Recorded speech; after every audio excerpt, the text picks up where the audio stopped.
बर्बादियों का जश्न मनाता चला गया, यह गाना तो आपको याद ही होगा। आज कुछ ऐसा ही नरेंद्र मोदी और बीजेपी के लोग कर रहे हैं।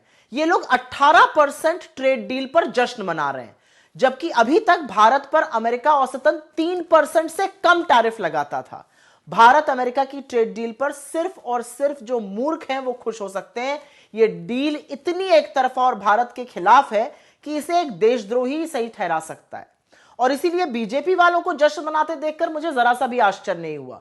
महामूर्खों और राष्ट्र विरोधियों का झुंड वहां पर इकट्ठा है।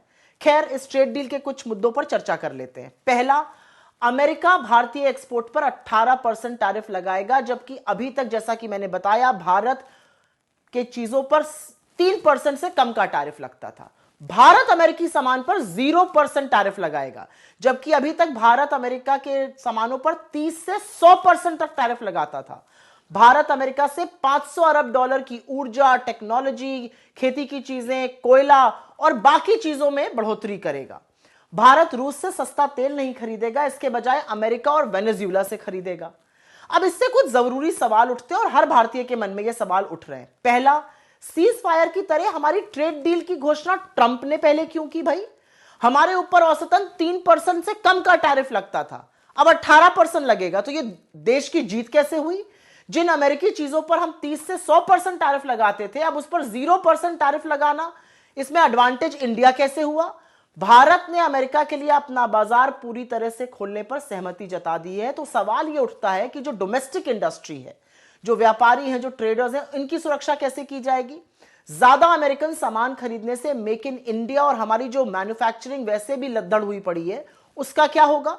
जिस तरह से इस ट्रेड डील के बाद अमेरिकी कृषि सचिव ने खुशी जताई, उससे बिल्कुल साफ है कि अमेरिकी किसानों के तो बल्ले बल्ले हैं, लेकिन हमारे किसानों पर इस तरह का हमला करने के लिए अमेरिका तैयार है। मोदी जी क्यों राजी हो गए? अमेरिका कौन होता है यह निर्णय करने वाला कि हम रूस से तेल खरीदेंगे या नहीं खरीदेंगे? सस्ता तेल था, हमारा 40% तेल वहां से आ रहा था। सवाल एक और है, क्या ईरान के चाबार एयरपोर्ट से हमें अभी भी बाहर होना पड़ेगा? मोदी जी ने देश विरोधी डील इतने नतमस्तक होकर क्यों की है? सबके मन में यह सवाल है। सरकार इसको कोई भी रंग देना चाहे, जैसा कि राहुल गांधी जी ने कहा 4 महीने से अटकी पड़ी थी ट्रेड डील, किन टर्म्स एंड कंडीशंस पे आपने कर ली? 50% का 18% पे आप खुश हो रहे हैं, लेकिन जो 3% से कम होता था वो 18% हो गया। इसका विलेन कौन होगा? इसकी जवाबदेही कौन तय करेगा? जिम्मेदारी कौन तय करेगा? और जब आप अमेरिका का सामान भर भर के इंडिया आने देंगे और उस पर 0% टैरिफ लगाएंगे, तो इंडियन इंडस्ट्री का क्या होगा? और मान लीजिए एक सेकंड के लिए कि ये सारी बातें ट्रंप ने झूठ कही हैं, ट्रंप ही ने सारे डिटेल्स दिए, मोदी जी ने तो कुछ नहीं बोला। ट्रंप ने पहले डिटेल्स दिए, मोदी जी ने अभी तक डिटेल नहीं दिए थे। मान लीजिए ट्रंप गलत बोल रहे हैं, तो भारत सरकार ऑफिशियली उसका प्रतिकार क्यों नहीं कर रही है? ऑफिशियली उसको डिनाउंस क्यों नहीं कर रही है? ऑफिशियली उसको डिनाई क्यों नहीं कर रही कि ये सारी चीजें गलत हैं? क्योंकि ये चीजें सही हैं। ये कॉम्प्रोमाइज ट्रेड डील है जो एक कॉम्प्रोमाइज प्रधानमंत्री ने की है।